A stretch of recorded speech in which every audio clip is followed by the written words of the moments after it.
104.5 The Team, your home for New York sports, and right now we're going to our one of our favorite segments. We talk about local sports. We call it Section Tuesday. Not limited to Section 2 sports, just a cute little play on it being Tuesday and us talking about the 518. Joining us from CBS 6 and the CW 15, Jason Lewis. Jason, we're starting to get ready. It's Valley Cat season. It is here. Well, it was technically supposed to start yesterday. They got a rain out in Connecticut for the 2 days, but the big day is tomorrow, home opener against Lowell. I know, I'm sure a lot of people in the area are excited for that. The Spinners. Evil Spinners. Spinners. You know who got their start with the Spinners?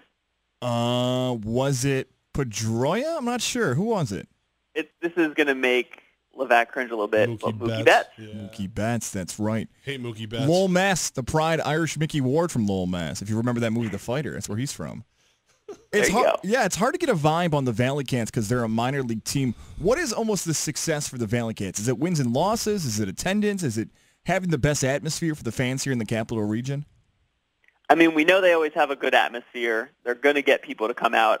It's just interesting to see how those kind of seasons go, and the fact that, you know, they want to make the playoffs, they want to win a championship, but at the same time, they're trying to develop guys and get them out of here. So it's like a weird situation. What's going to be interesting is to see who the Astros assign there of the people that were in this year's draft. As of right now, they just have the guys from extended spring, and they only have, ironically, 7 people from North America. They have a lot of people from the islands and stuff like that. So it's going to be interesting to see which of the draft picks come here, and then maybe we'll have a better idea of what we could kind of expect from them this season. Jason Lewis with us right now from CBS 6, CW 15, Upstate Sports Edge. So what do you think about Morgan Ensberg so far, the new manager of the Cats? So we had him on our show yesterday, and he is just an awesome dude. He is really cool. He's really chill. I think the most interesting thing that he does is he doesn't want to just, you know, teach them baseball, be their coach, but he also wants to, you know, help them out with life and stuff like that. And one of the coolest things he's doing to make it fun is every single day of practice is another band. And he has a Bluetooth speaker. He connects it to his hip, walks around practice with it, and introduces the players to a different band. So the first day of practice when they just got there was the Rolling Stones. On Friday it was Metallica. So literally the entire practice, just that band, and he'll have like a hung up poster in the locker room with a picture of them, a little blurb. He's trying to teach them about some old school music, which is kind of cool. For those who may not know, we know about the Valley Cats, but the Perfect Game Collegiate Baseball League, what is it and what type of local teams are involved in it? Well, there's a handful of local teams. There's 3 from our area. There's the Glens Falls Dragons, the Amsterdam Mohawks, and the Albany Dutchmen. The Amsterdam Mohawks actually won the championship last year. It's pretty much the Cape Cod League, but for freshmen and sophomores. So a lot of kids that have come here have gone on to play in the Cape, but it's the same kind of idea, that wooden bat league. And ironically, you know, you bring up the Valley Cats, but the Albany Dutchmen have been on a tear lately. They're in first place in the East Division. They beat the Valley Cats last week. So you know you're getting some good baseball when the college kids are beating the pros, right?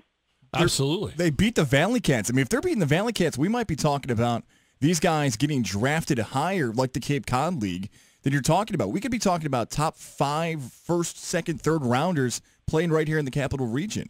Absolutely, and they got some local kids on it. You know, the Albany Dutchmen have a bunch of guys who currently play for Siena. Ones that come to my head right away, Zach Durfee just finished up his freshman year. He went to Boston Spa. He's playing for the Dutchmen.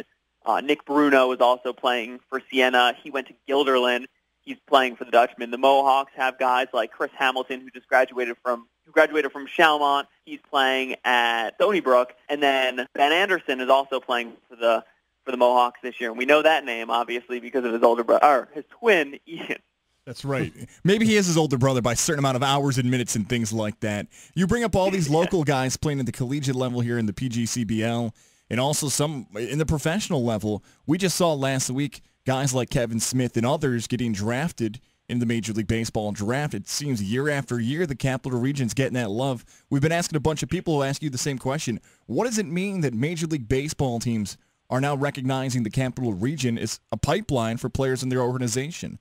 Well, it's great, but I mean, you look at this area just and how the high school teams have been competing the last few years. We've had teams win state championships the past few years. We have teams that go well deep into the state playoffs. So there's definitely a hotbed for baseball here, and it's great to see those guys go on. Ironically, this year was the first year we didn't have somebody go in the top 15.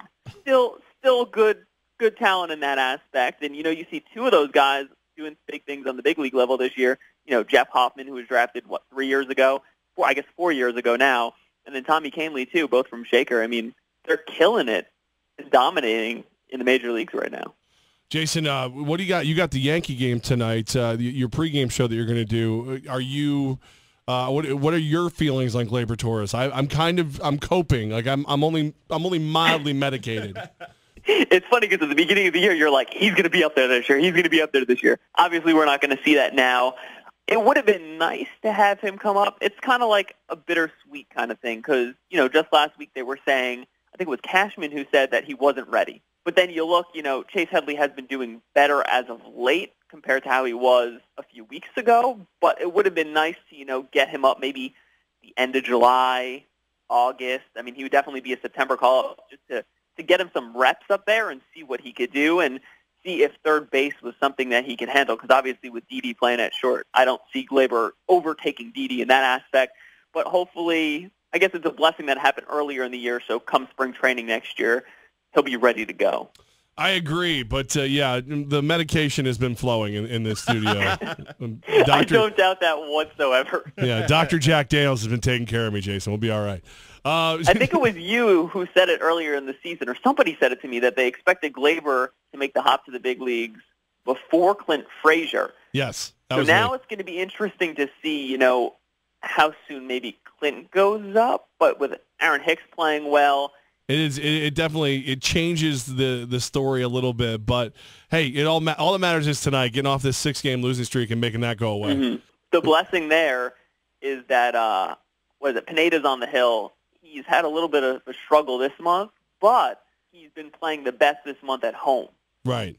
So hopefully getting back at Yankee Stadium, back in the Bronx, will get him over that hump, and it helps that Tanaka's not on the hill. I'll just leave it at that. True story. Jason Lewis, CW15 Upstate Sports Edge, CBS 6 News, man. We appreciate you, brother. Thanks for helping us out. Of course. Have a good one, guys.